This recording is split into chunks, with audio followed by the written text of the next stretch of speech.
नमस्कार दोस्तों, मैं प्रभात तिवारी और सार्थक क्लासेस में आप सभी लोगों का एक बार फिर से बहुत बहुत स्वागत है। दोस्तों, एक बहुत ही महत्वपूर्ण अपडेट निकल के सामने आ रहा है। यूपीई-एसएससी के संबंधित यानी जो टीजीटी, पीजीटी और असिस्टेंट प्रोफेसर का एग्ज़ाम है उससे संबंधित एक खबर है। इस पूरी खबर को पढ़ने के बाद एक हम अनुमान लगा पाएंगे, ये क्लियर कर पाएंगे कि टीजीटी, पीजीटी और असिस्टेंट प्रोफेसर में से किसका एग्ज़ाम पहले होगा और कब तक पेपर हो सकता है और क्या पोर्टल ओपन किया जा सकता है खासकर असिस्टेंट प्रोफेसर के लिए। तो इसके लिए सबसे पहले अभी आप अपनी स्क्रीन पर देख पा रहे हैं पीडीएफ जो कि संबंधित है अमर उजाला समाचार पत्र प्रयागराज संस्करण से, और इसका जो टाइटल है वो है नए आयोग के लिए पेपरों की सुरक्षा और केंद्र निर्धारण चुनौती। स्वाभाविक बात है कि जब अभ्यर्थियों की संख्या बहुत अधिक होगी तो ये अपने आप में एक चुनौती बन जाती है कि जो पेपर है उनकी सुरक्षा किस प्रकार से किया जाए और केंद्र निर्धारण किस प्रकार से किया जाए कि नकल विहीन और शुचितापूर्ण परीक्षा कराई जा सके। चुनौती बड़ी है लेकिन असंभव कुछ नहीं है, और आयोग की रिस्पॉन्सिबिलिटी भी ये होती है कि शुचितापूर्ण तरीके से एग्ज़ाम कराया जाए, और उम्मीद ही पूरा विश्वास है कि नया आयोग अपनी इस जिम्मेदारी को बेहतरीन तरीके से परफॉर्म करेगा। पूरी पहले खबर हम लोग देख लेते हैं। प्रयागराज अपने गठन के बाद नया शिक्षा सेवा चयन आयोग सबसे पहले सहायक अध्यापक टीजीटी प्रवक्ता पीजीटी परीक्षा 2022 का आयोजन कराएगा। इस परीक्षा में केंद्र निर्धारण एवं पेपरों की सुरक्षा आयोग के लिए सबसे बड़ी चुनौती है। टीजीटी पीजीटी के 4163 पदों पर भर्ती के लिए तकरीबन 13,19,000 अभ्यर्थियों ने आवेदन किया है। इनकी संख्या समीक्षा अधिकारी आरओ, सहायक समीक्षा अधिकारी एआरओ परीक्षा 2023 के अभ्यर्थियों की संख्या से काफ़ी अधिक है। आरओ एआरओ परीक्षा के लिए 10,76,110 अभ्यर्थियों ने आवेदन किए थे। यह परीक्षा 11 फरवरी को प्रदेश के 58 जिलों के 2387 केंद्रों में आयोजित की गई थी। उत्तर प्रदेश लोक सेवा आयोग के इतिहास की सबसे बड़ी परीक्षा थी, लेकिन दोनों पालियों में प्रारंभिक परीक्षा शुरू होने से कुछ देर पहले पेपर व्हाट्सएप पर वायरल हो गए थे। पेपर वायरल होने के बाद अभ्यर्थियों ने आंदोलन किया और शासन को परीक्षा निरस्त करनी पड़ी। परीक्षा में केंद्र निर्धारण को लेकर काफ़ी सवाल उठे थे। कई निजी स्कूल भी परीक्षा केंद्र बना दिए गए और उन केंद्रों में काफ़ी अव्यवस्था भी थी। पेपर लीक की जांच अभी पूरी नहीं हुई है, लेकिन अब तक की जांच के आधार पर यही अनुमान लगाया जा रहा है किसी केंद्र से पेपर वायरल हो सकता है। आरओ एआरओ के मुकाबले टीजीटी पीजीटी परीक्षा में 2.5 लाख अभ्यर्थी अधिक होंगे। ऐसे में शिक्षा सेवा चयन आयोग को अधिक संख्या में केंद्र बनाने होंगे और केंद्र निर्धारण में विशेष सतर्कता बरतनी होगी।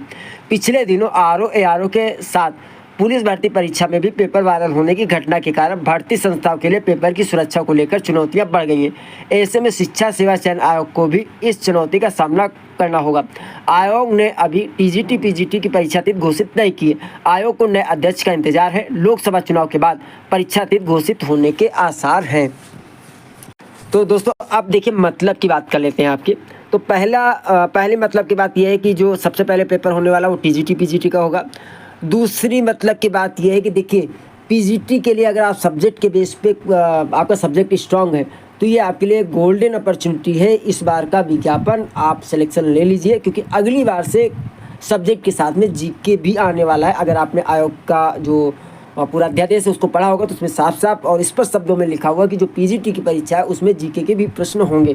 क्योंकि यह विज्ञापन पुराना है इसलिए पुराने पैटर्न में होगा, लेकिन अगला जो विज्ञापन आएगा उसमें सब्जेक्ट के साथ आपको जीके भी तैयार करना होगा। तो आगे की जो राह है थोड़ा कठिन होने वाली। तीसरी बात कि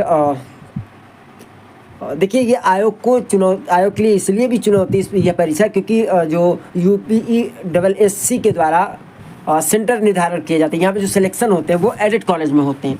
तो एडेड कॉलेज का जो मैनेजमेंट होता है प्राइवेट हाथों में होता है। तो इसीलिए यूपीपीएससी की अपेक्षा यूपीई-एसएससी में केंद्र निर्धारण करा के सही तरीके से पेपर कराना अपने आप में एक बड़ी चुनौती है। लेकिन आयोग इस पर काम करेगा और निश्चित तौर पे अब तो बहुत सारे ऐसे तरीके हैं जिसके माध्यम से नकल विहीन परीक्षा कराई जा सकती है। तीसरी महत्वपूर्ण बात यह है कि देखिए, जैसा कि इस न्यूज़ से स्पष्ट हो पा रहा है कि जो असिस्टेंट प्रोफेसर का एग्ज़ाम है वो डिले हो सकता है, और इस कंडीशन में इस बात की पूरी संभावना है कि आवेदन के लिए पोर्टल फिर से ओपन कर दिया जाए, यानी जो नए अभ्यर्थी हैं उनको भी चांस दिया जा सकता है। तो तैयारी आप करते रहिए और आप इसके लिए भी तैयार रहिएगा कि जून के बाद कभी भी पोर्टल ओपन हो सकता है नए अभ्यर्थियों के लिए। और अगर ऐसा होता है तो थोड़ा सा एग्ज़ाम और डिले होगा, लेकिन ऐसा भी नहीं कि बहुत अधिक डिले होगा।